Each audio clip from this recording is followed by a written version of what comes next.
سەباسەکەم لاسەکردنەوەی چک لەو پێشەنگایانە بە ناوی ژمارەیە کە لەلایەن سێ هونەرمەندی عێراقیەوە سازکراوی چک لەو هونەرمەندانی کە تێیدا بەشدار بۆ کوردی باشووری کوردستانەکە ئەویش ئەودێر عوسمان یەکێکە لە کەسە دیارەکانی بواری هونەری شێوەکاری و هەروەها فۆتۆگرافی و بۆ خۆشی یەکێکە لە مامۆستاکان و ماستەری هەیە لە بوارەکەی و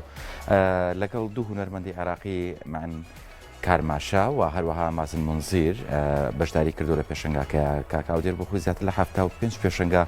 بەشداری کردو لە ناو لە دەروی وڵات و خاوەنی چەندین خەڵاتە لە بواری هونەری شێوەکاری و بە تایبەتیش لە هونەری فۆتۆگرافەریا باشترین بۆ لە ساڵی 2005 لەسەر ئاستی زانکۆکانی هەرێمی کوردستان و چەند پێشەنگاکی فۆتۆگرافیشی کردوتەوە لە شاری سلێمانی و بەشێکیشیان لە بەیروت پێشەنگاکانی کردوتەوە و چەند کتێبێکیشی دەربارەی هونەری شێوەکاری لە شاری هەڵەبجە نووسیوە هەروەها فۆتۆی وێنەی دوای جەنگ کە ئەمیشەر بە شێوازی فۆتۆستۆری و لە دووتوی کتێبەکە بڵاوی کردوتەوە. کارەکانی کاکاودێر زیاتر باسکردن لە کاریگەریەکانی جەنگ لەسەر منداڵ لە ڕێگای هونەری شێوەکاری و فۆتۆگرافیەوە کاری لەسەر ئەم بابەتە زۆر کردووە و ئێستاش لەم پێشەنگایەتە کە کراوەتەوە لەگەڵ دوو هونەرمەندی عێراقیاتیدا بەشدارە و بۆ خۆی چەند تابلۆکی خۆی لەوێ نمایش کردووە و تابلۆکانی جێگای سەرنج و تێڕامان و پێگەی خۆی و ئاستی هونەری شێوەکاری خۆی وای کردووە کە